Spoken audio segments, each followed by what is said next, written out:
This is the 10 Minutes with Andrew podcast.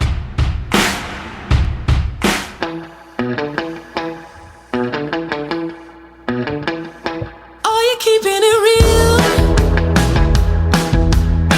I'm calling shotgun, wanna see my baby. Welcome back to 10 Minutes with Andrew. Of course, Andrew, I'm again joined with Mark Chansey. Welcome back to the show. Let's go Blue Jays. Let's go Blue Jays. How are you today, my son? Good? Let me get right into it. What are we doing today, my son? Well, Did I catch you off guard? kinda, yeah. Yeah? Yeah. So tell me, what are we doing today? Well, it's kind of a twofold. A twofold. Yeah. I mean, we're doing two things. Yeah. We're talking about the Leafs No, Leafs. and Toronto FC. Leafs don't, no. No? No. Leafs don't matter. Right. what are Not we right doing? now, anyway. What are we doing? Not till Wednesday, first game of the season. I would say not even then, but okay. Okay, true. Well, first thing, let's talk about game one last night. Game Between the one. Blue Jays and the Yankees. I almost said Leafs there. Yes. Blue Jays and Yankees. Blue Jays win 10-1. 10-1. On the strength of Kevin A very Gausman, good game. Gausman was Vladimir good. Guerrero Jr., and Alejandro. That's what they say in the stadium. Kirk. You're getting ahead of me now. And that's the show. So, just everything you just said basically. It was Gausman went 5 2/3 was very good. Kirk had two home runs. 2 home runs. Lucas was very good. Lucas was deadly. Vladdy was deadly, which Even leads into one of my Jimenez had a couple of key hits. Clement wasn't too bad. There were some couple of decisions I questioned, but didn't burn us, so Yeah. I can't comment on them. So There were a few decisions. all good. I think one of them was, keeping Gausman in the face of lefty when he could have brought in a lefty, and then taking him out the very next batter was a kind of No, an he interesting didn't. decision. No, he didn't take him out there next to batter. He kept him in the face a lefty. That's what I said. Right. And then, he took him out the when next he was batter. facing a righty. Yeah. So who can question John Snyder? 10-1. And then, Right? yeah, that's true. And then the only other questionable one that I could think of would be the Dominguez. I mean, he kind of came out a little early, but that was, It's hard to complain about a 10-1 win. no, for 100%. Yeah. I don't understand why Dominguez didn't go out for the next inning, but And hey, Brendan Little came out, did great. He was okay. Hoffman. everybody for got some nervous. reason, I wasn't nearly as nervous when Hoffman came out because he had a 9-run lead. I don't know why Hoffman came out, but he did. I think they're trying to give him some confidence. Yeah. Or maybe they're trying to see what they've got in him. And the Yankees. Now, let me ask you a question. We did make a mess of the Yankees bullpen. Let me ask you a question. The Yankees bullpen's a mess anyway, but let me ask you a question. Yeah, Luke Weaver came in, didn't even retire a batter. Can I ask you a question? I'm just trying to recap the game. Yes. Ask me a question. Hoffman comes in yesterday Okay. and gives up 7 runs and they win. The Blue Jays win. 10-8. Okay, let's say he gives up 5. It doesn't matter. Let's say he comes in, he's horrible, and the Blue Jays win. Does Hoffman remain the closer? Probably not. I think they were testing him yesterday. Probably. I think they have so little confidence in him right now. They said, let's bring him in. If he has a good outing, good for his confidence, and we can go to him again. If he blows up, Sir Anthony is going to be our closer going forward. The other issue that we have is, Stop hitting the desk. yeah, you're right. One of the things is, can this bullpen hold up for as long as it Held up needs yesterday. To? I think with Dominguez not coming in for that extra inning, we kind of wasted an arm. I think you said during the game yesterday we were watching. Well, they should both be available today. They should. Yeah. Or they did so little work, but Yeah. if it gets to the point where they're not because of moves like that, I don't like it. But yeah, Aaron Boone he kept coming out to change, and I think it was the 7th that was the big problem, because it was the bottom of the 7th. We just scored run after run after run, and When the Yankees only had 6 hits all game. yeah, and Weaver came in, like I just mentioned, didn't even retire a batter and was taken out. So that was not good on the Yankees' part. The scary part of the game was in the 4th when the Yankees had the bases loaded with nobody out and Judge came up. Mm-hmm. And then they struck out Judge. Biggest strikeout of the year. Who? I can't remember who was after Judge. I believe it was. To me, Judge striking out in that moment, that's a Vladdy move. Yeah. Normally. And then somebody else got out, and then Stanton struck out. So we ended up getting out of that. So I mean, Louis Varland, yeah, he's on fire. Louis Varland's great. He struck standout with a 101 mile an hour fastball. Yeah. 101 for Louis Varland. Jeez. And my one question I was going to ask you was... Only one? And the show's done? Is Vladdy actually showing up? I think Vladdy's going to show up. Because that was our biggest concern last week. No, I think Vladdy's going to show up. He made an incredible defensive play to turn a double play early in the game. Yeah. The bat is alive. I think Vladdy's going to show up. Yeah, I mean, he hit that home run in the bottom of the first, and it was just... I watched his post-game conferences. He's saying smarter things. He is. A little bit too about, what God's going to do for us. But if you believe, you believe. Yeah. But he's saying smarter things. He's more focused on winning, which is good to see because he was always focused on having fun. He was. And I like my teammates, and I like having fun. Let's not have fun. Let's destroy the Yankees. Yeah, and I wonder if the Yankees are definitely going to be looking for blood today, I think. Because if you destroy the Yankees, you'll be having fun. Yeah. Yeah. Yankees can look all they want, but if they don't hit the dingers, they're not a hard team to beat. Nope. And the Blue Jays just have to keep going up and having good at-bats, put the ball in play, and at some point they will boot the ball around and give you a couple of runs. And today's an exciting one because Trey Savage is on the mound for the Blue Jays, and he said yesterday, I was built for this. That was his pregame media availability, and he seems like a very confident person. He seems like he's going to be ready for this, so it's going to be exciting to see Trey Savage. C-T-V. Yeah. Trey Savage, or as I say, Savage. It's Savage. Can't get this out of my throat this morning. And then Bieber goes game 3. Yep, but let's concentrate on game 2. Yep. I'm very excited to see how Mr. Savage also, plays today. If you look on VOCM this morning, I think he's going to mess up the Yankees. That would be great. I think he's going to. That would be fantastic. They've never seen him. They don't know what they're dealing with. That would be fantastic. And key is to get out of the first inning with a 0. That was, yeah, absolutely. VOCM had an article. They had an article last night about the Blue Jays winning the game. And the headline was, Blue Jays take game 1 of NLDS. That's pretty normal for VOCM. And those that don't know, VOCM is our local radio station here, voice of the common man. 590 on your AM dial. Yeah, they said it again in the article. They won game 1 of the NLDS. I'm not kidding you. I worked with a woman who couldn't stand typos in anything and used to email me all the typos she found on the VOCM site. You could find 10 there right now. It's nuts. Nobody's proofreading And the article, they also said it's a best of 3. I thought it was a best of 5. It is a best of 5. So they said best of 3. Yeah. They wouldn't know.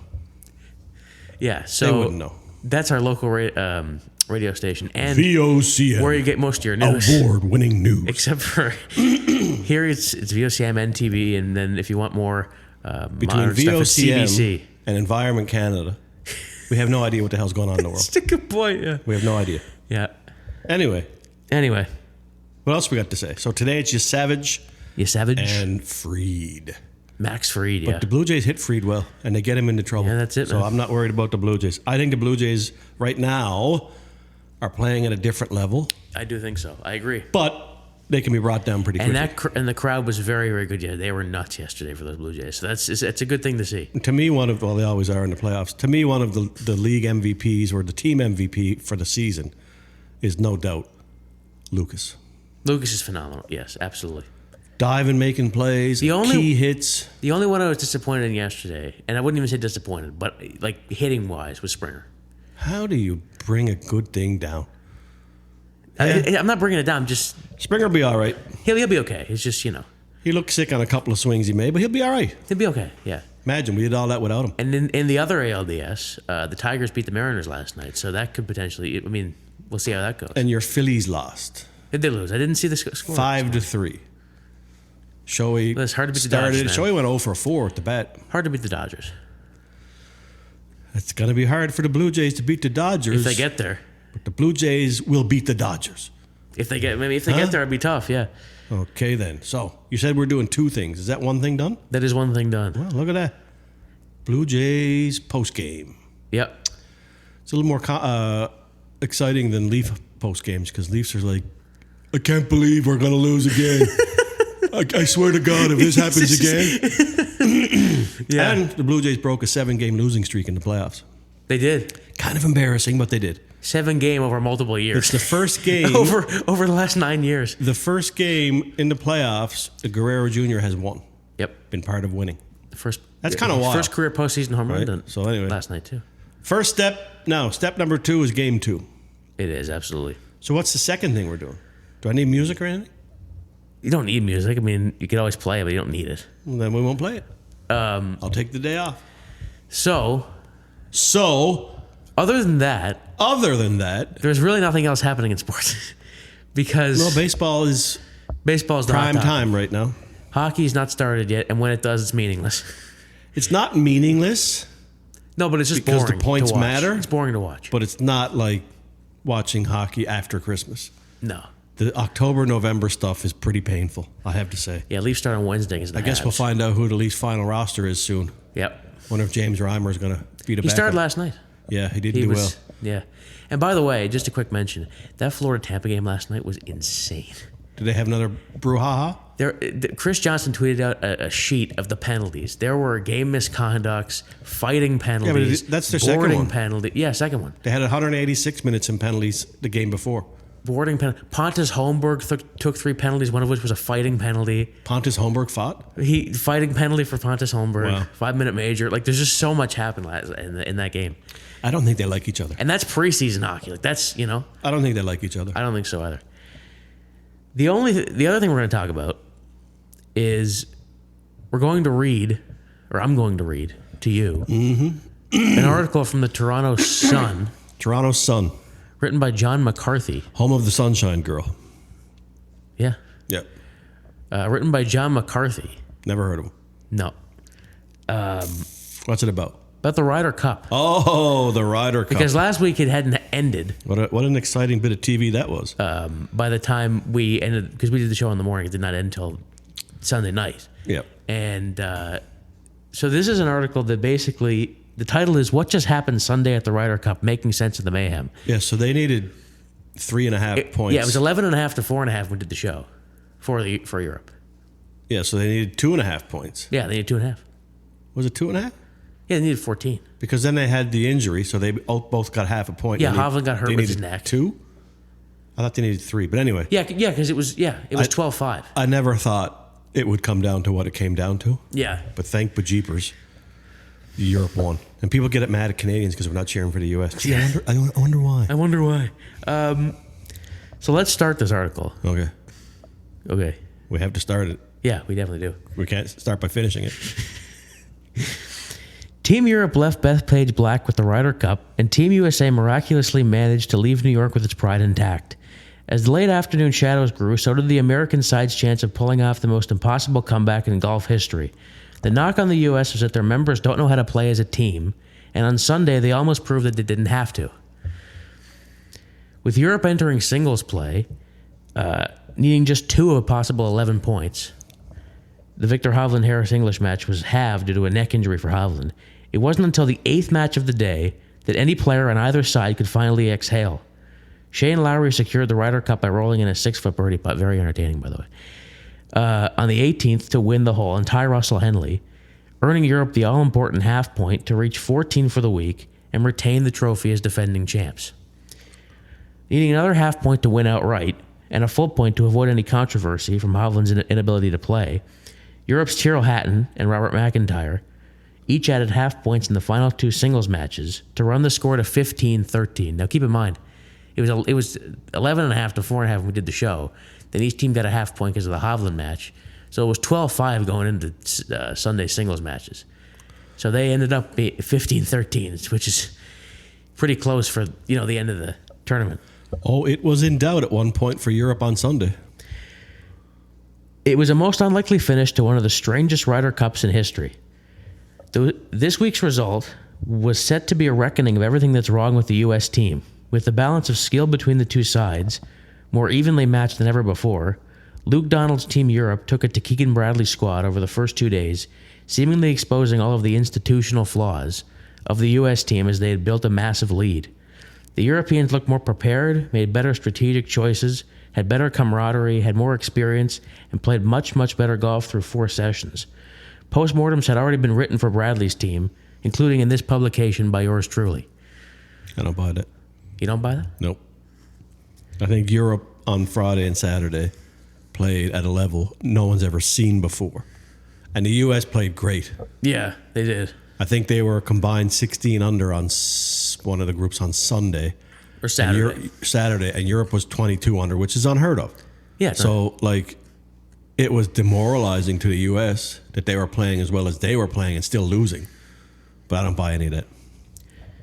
Then somehow the U.S. team, showing incredible determination and heart, got up off the mat on Sunday and nearly overcame a 7-point deficit. The largest comeback on Sunday in Ryder Cup history is 4 points. Yeah, I don't know about showing heart. I mean, they went out and played golf. I don't know if it was heart. For a long while, it seemed as though this year's Ryder Cup was the definition of everything that was wrong with sports. There was the ugliness from fans, and that was so far over the limit. That was bad. It was jarring even in these times when there's nothing left to be shocked about. From a sporting standpoint, it looked like we were heading toward a Sunday with a foregone conclusion, missing the unpredictable outcome that separates sports from scripted entertainment. The drunken New York fans seemed one step away from pitchforks. Then suddenly we were gifted with one of those magical, impossible days where as a sports fan you're left staring at the field or the rink or golf course with your jaw on the ground trying to figure out what you had just witnessed. Only one European managed to win a match on Sunday. One. Ludwig Oberg 2-1 over Patrick Cantlay. The U.S. won or tied the other 10 matches.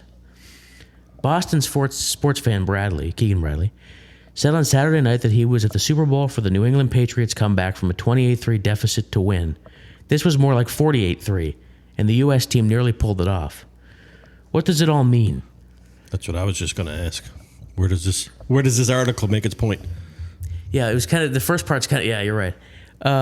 Does the U.S. Ryder Cup program need to take a hard look in the mirror? Nope. The answer isn't as clear. Nope. Yes, they lost at home at Bethpage Black, but they somehow left New York with their heads held high, with humiliation no longer a part of any conversation. Is Keegan Bradley a good captain? He made at least 2 very questionable pairing choices, but he also managed to bring out the absolute best in his team when things looked unbelievably bleak, which is what great leaders do. I don't know how much he had in that either. So what's next for Team USA? This is where it gets interesting. The most obvious move after this home defeat is the break glass option to make Tiger Woods the 2027 captain at Adair Manor in Ireland. In a perfect time, one might think that the U.S. and Tiger would prefer to have him be a home captain where the path to success is generally much easier, but that ship sailed back to Europe along with the Ryder Cup trophy after Sunday. Has Tiger ever shown a knack for playing well with others? Of course not. Are there still fundamental problems that plague the U.S. team? Probably.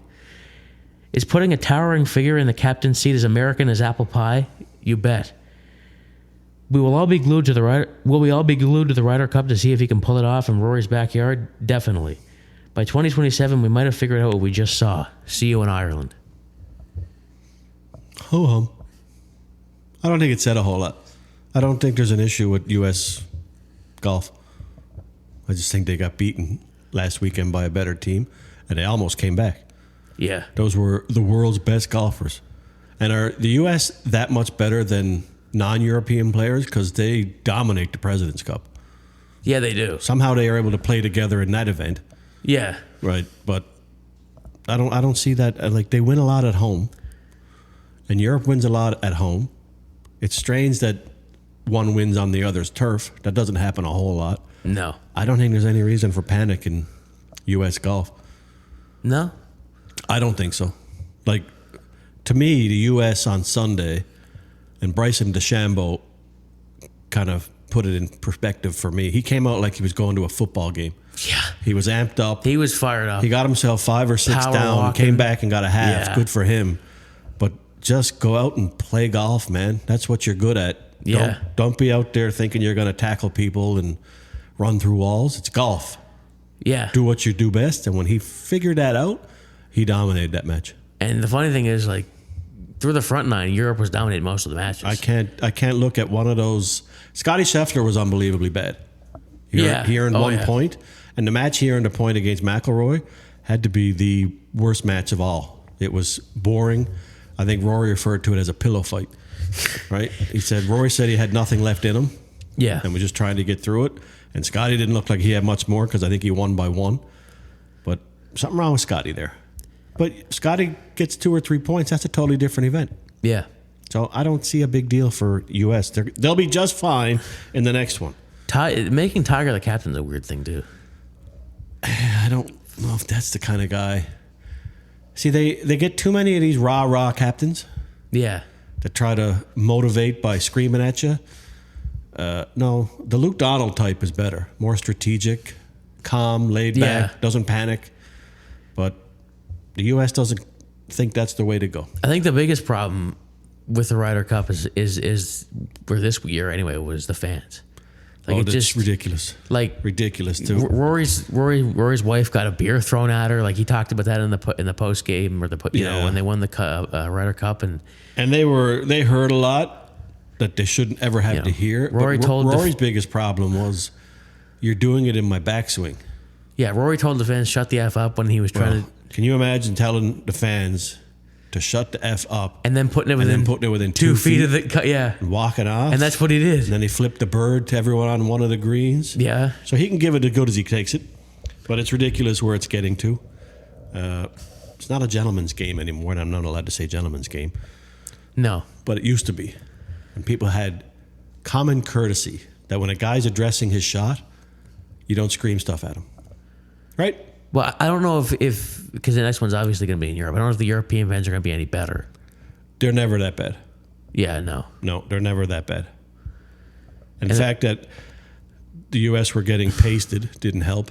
No. The fact that it opens at 5 a.m. for the 7 a.m. tee-offs and people start drinking at 5 a.m., by 11 or 12 o'clock when they're getting pasted, all the patrons are pasted. Yeah, like it's... And then it gets ugly. And it's like... The crowd was actually mostly quiet for Friday, Saturday because it was just such a nothing to cheer domination. For. Yeah. So it's less about them cheering for their guys and more going against the other guys. Yeah. They should have been cheering for their guys. Yeah, we try to pump them up instead of degrading and trying to insult the opposition. I really feel like this show could have just been a Game 1 recap. Why? Because that was like the most nothing happening article ever, the more I think about it. No, I'm glad you did. Got our opinions out. I don't agree with Mr. McCarthy. I thought it was a bit of a fluff piece. Yeah, I mean... It was basically, what's wrong? Nothing? We'll see. Right? And then, I just think... he had a deadline to meet, and he met it. And it wasn't just that. Like, I think when the Ryder Cup was happening and the U.S. had a lead in, like, every one of those matches going on in the back nine, and then, it's funny because the Lowry-Henley match, Henley hit it short, which is something he's probably still thinking about to this day, even a week later. And then Lowry had like almost the exact same putt, just a few feet, shorter than what his was, and he just rolled it in to win the thing. And Lowry was one of the guys that was good, when it comes to his matches with Rory. He was always very... him and Rory work great together, but yeah, for Henley though, going first in that situation, yeah, you have to not go flying past the hole because you may have to make the second putt. Yeah, so coming up short, not ideal, but he had to guard against flying past it too, and then missing the second one, which would have lost him possibly the match too. The biggest shock was the Fitzpatrick DeChambeau match. Like that was huge. Yeah, Fitzpatrick kind of took the gas late in that one. Yeah. He was making every putt he could, then he couldn't make a putt. But that's golf, man. Yeah. See, I equate them to people saying what's wrong with U.S. golf in the Ryder Cup. When Canada started losing World Juniors, which was strange, in hockey. Yeah. What's wrong with... They had a Canadian hockey summit to try to figure out what was wrong with Canadian hockey. Nothing's wrong with Canadian hockey. The competition from people that live in the U.S. and kids in Europe is better. And that's it. They're more competitive. It's just, that's what it is. Like show me a weakness on the European side.